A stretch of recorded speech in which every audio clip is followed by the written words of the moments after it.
Welcome to the Canadian Tile Pros YouTube channel, guys. My name is Saul, and today's episode we're going to talk about slip resistance. Lots of information for you. Stay tuned.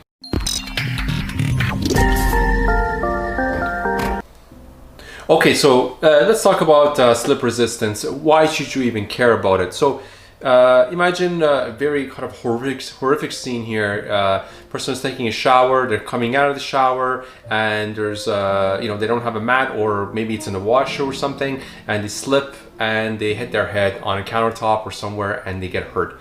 Very bad scene. You never want to see someone within your family or friends ever go through this. So when you're installing tile in your home or anywhere that you might be involved in, you want to make sure that you really take that into consideration before making that selection. There's all kinds of other factors as well. If you have small kids and they're going to be running around the house with their socks and slip and sliding, playing, you want to make sure that you're protecting your children as well. Other important areas for the elderly as well, where they might be prone to falls, and that's one of the things that is a major issue for elderly as well, is that if they fall, they can get very hurt. So you want to make sure that that also is taken consideration, especially in their bathroom, the showers, and aside other things, to have handles, things to grab as well. Another thing is more for commercial purposes here. If you have a restaurant, or if you have anywhere where you might have some water, or people walking in from winter time, you want to make sure you've considered slip resistance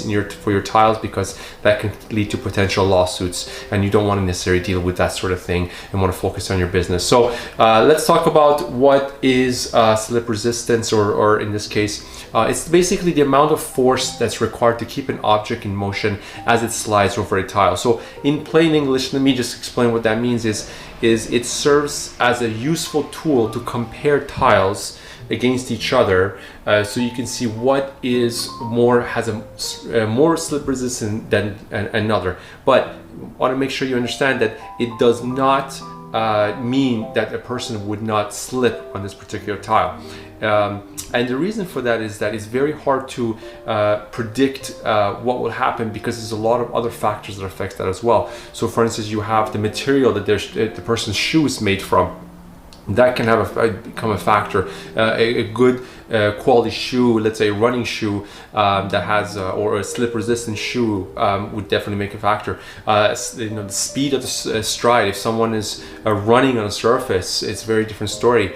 The incline or decline of the surface also makes a factor as well, or whether it's dry or wet. Obviously in a wet environment you're more prone. So these are the kind of things that we also that is considered. And just for your reference, the standard that basically looks at this and has done testing is the ANSI, American National Standards Institute, the ANSI A137.1 and the ANSI A326.3.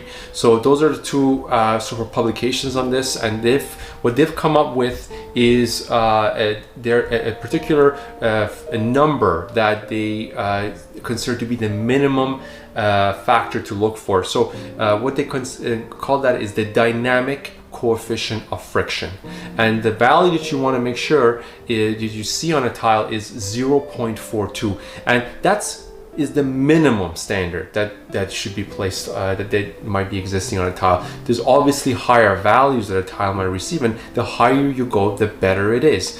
But let's say you see a tile that you really like, and you're like, oh man, I have this, I'm going to put this in my bathroom floor. Make sure you look at that number and make sure that number is at least 0.42. Now there are other governing bodies that look at slip resistance. Is not just the American National Standard Institute. For instance, in Europe they use the ISO standards, and what the ISO standards is look at things a little bit more differently. For instance, so let's say you get a tile is delivered from Europe, and you may only have the ISO standard. The values that you look at it's called the R value, and it's actually, the test is very different also. What they do is they have a person walk on a surface, let's say in this case a tiled surface, and they've kind of created this little surface for them to walk on, and this surface is also attached to a ramp.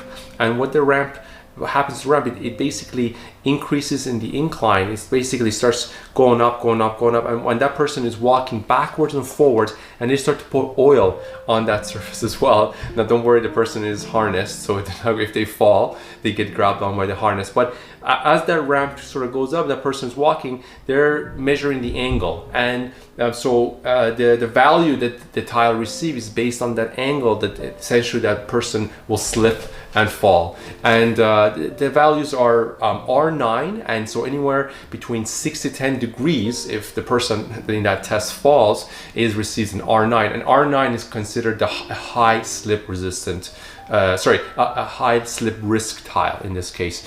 And R10 is it would be valued somewhere between 10 to 19 degrees. The person would fall between that 10 to 9 degrees, and again, that's a little bit of a moderate slip resistance. And then we have R11 to 13, and those are the very low slip resistance.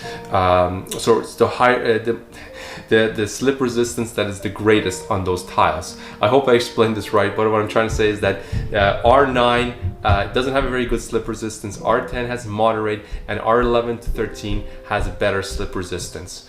And those values are more higher. We're getting from 27 to above 35 degrees. That person's walking on a ramp, does not fall. So those are the kind of things that you want to look at, when it comes to the slip resistance. Those are the values that are very important. And make sure when you're selecting a tile that manufacturer has supplied those values, so that you're aware of the purchase that you're making.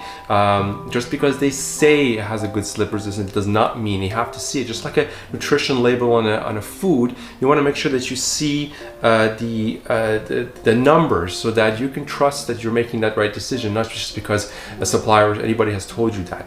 So in our tile shop, that's sort of the kind of things that we make sure that we look at before working with the manufacturer, is that they have those particular values, so that we are also aware of what we're recommending to the client.